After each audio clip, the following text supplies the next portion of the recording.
पंडित मदन मोहन मालवीय जी को राष्ट्र के प्रति अपने अगाध प्रेम और स्वतंत्रता संग्राम में दिए गए महत्वपूर्ण योगदान के लिए सदा ही अत्यंत सम्मान के साथ याद किया जाता है। मदन मोहन मालवीय का व्यक्तित्व इतना प्रभावी था कि स्वयं महात्मा गांधी भी उनसे प्रभावित थे। उनसे प्रभावित होकर ही गांधी जी ने उन्हें महामना की उपाधि दी थी। पंडित मदन मोहन मालवीय महामना की उपाधि पाने वाले पहले और अंतिम व्यक्ति थे। गांधी जी उन्हें अपना बड़ा भाई मानते थे। महामना मदन मोहन मालवीय जी का जन्म 25 दिसंबर 1861 को प्रयागराज की पावन भूमि पर हुआ था। उनके पिता का नाम पंडित ब्रजनाथ चतुर्वेदी तथा माता का नाम मूना देवी था। 5 वर्ष की उम्र में संस्कृत सीखने के लिए उनका दाखिला श्री हरदेव जी की श्री धर्म ज्ञानोपदेश पाठशाला में करा दिया गया। उन्होंने अपनी प्रारंभिक शिक्षा भी यहीं से प्राप्त की। वर्ष 1884 में उन्होंने कलकत्ता विश्वविद्यालय से बीए की परीक्षा उत्तीर्ण की। परिवार की आर्थिक स्थिति ठीक न होने के कारण उन्होंने एक सरकारी स्कूल में अध्यापन का कार्य आरंभ किया। इसके पश्चात सन 1886 में कांग्रेस के द्वितीय अधिवेशन में उन्होंने अपने संबोधन से सभी को सम्मोहित कर लिया। उनका संबोधन इतना प्रभावी था कि दादा भाई नेरोजी ने उनकी प्रशंसा करते हुए कहा था कि मानो महामना के शब्दों के माध्यम से स्वयं भारत माता अपनी बात कह रही हो।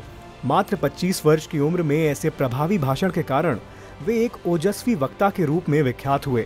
इसी अधिवेशन में उनका परिचय राजा रामपाल सिंह से हुआ था और उन्हीं के निवेदन पर मदन मोहन मालवीय जी ने हिंदुस्तान दैनिक पत्र का संपादन शुरू किया। हिंदुस्तान दैनिक पत्र का संपादन शुरू करने से पहले उन्होंने राजा रामपाल सिंह के सामने शर्त रखी थी कि आप कभी भी मद्यपान की अवस्था में मुझे अपने पास नहीं बुलाएंगे, अन्यथा मैं उसी क्षण इस दैनिक पत्र का संपादकत्व छोड़ दूंगा। लेकिन एक दिन मद्यपान की अवस्था में राजा रामपाल सिंह जी ने मालवीय जी को अपने पास बुलाया। जैसे ही मालवीय जी ने रामपाल सिंह को मद्यपान की अवस्था में देखा, उन्होंने अपनी शर्त के अनुसार उसी क्षण राजा रामपाल सिंह को अपना त्याग पत्र दे दिया। इसके बाद राजा रामपाल सिंह जी ने उनकी प्रतिभा को देखते हुए उनसे वकालत की शिक्षा प्राप्त करने का आग्रह किया। उनके इस आग्रह पर मदन मोहन मालवीय जी ने अपनी वकालत की पढ़ाई भी पूरी की। महामना जी हिंदी और संस्कृत के साथ साथ अंग्रेजी के भी ज्ञाता थे। इसी कारण उन्होंने हिंदी दैनिक पत्रों के साथ साथ अंग्रेजी पत्रों की भी शुरुआत की। वर्ष 1909 में महामना जी के प्रखर व्यक्तित्व को देखते हुए उन्हें भारतीय राष्ट्रीय कांग्रेस का अध्यक्ष भी बनाया गया। उन्होंने 1909, 1913, 1919 और 1932 में कांग्रेस की अध्यक्षता की। उन्होंने महात्मा गांधी द्वारा चलाए गए सविनय अवज्ञा आंदोलन में मुख्य भूमिका निभाई थी, जिसके कारण 1932 में उनकी गिरफ्तारी भी हुई थी।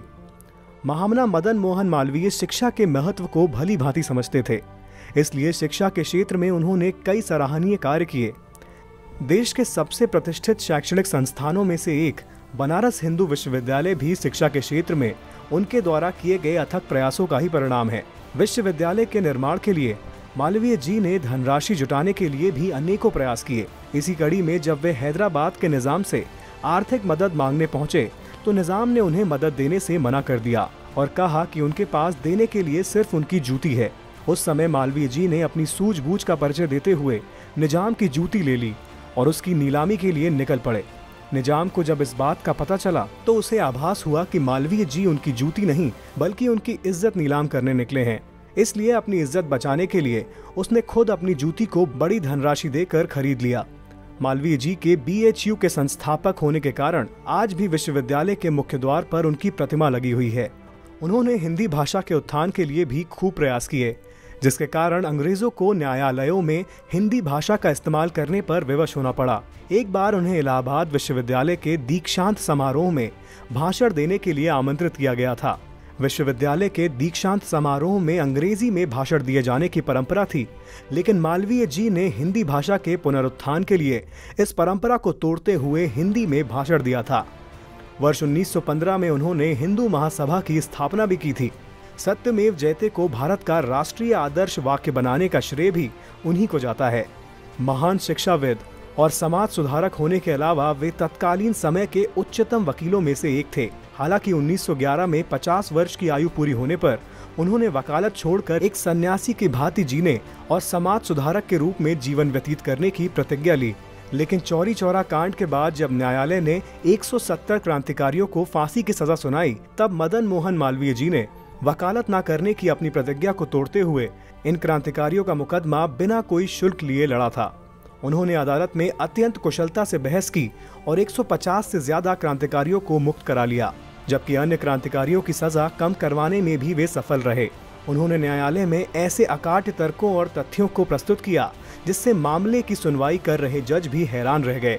मामले की सुनवाई पूरी होने के बाद जज ने उनकी प्रशंसा करते हुए कहा था कि जिस प्रकार से आपने इस मामले को अदालत के सामने रखा, वैसे कोई और नहीं कर सकता था। इस तरह महामना मदन मोहन जी ने अपने जीवन के अंतिम क्षणों तक देश की सेवा की और फिर 12 नवंबर 1946 को पंचतत्व में विलीन हो गए। देश की आज़ादी में उनके उत्कृष्ट योगदान को देखते हुए उनके मरणोपरांत वर्ष 2014 में उन्हें भारत के सर्वोच्च नागरिक सम्मान भारत रत्न से सम्मानित किया गया।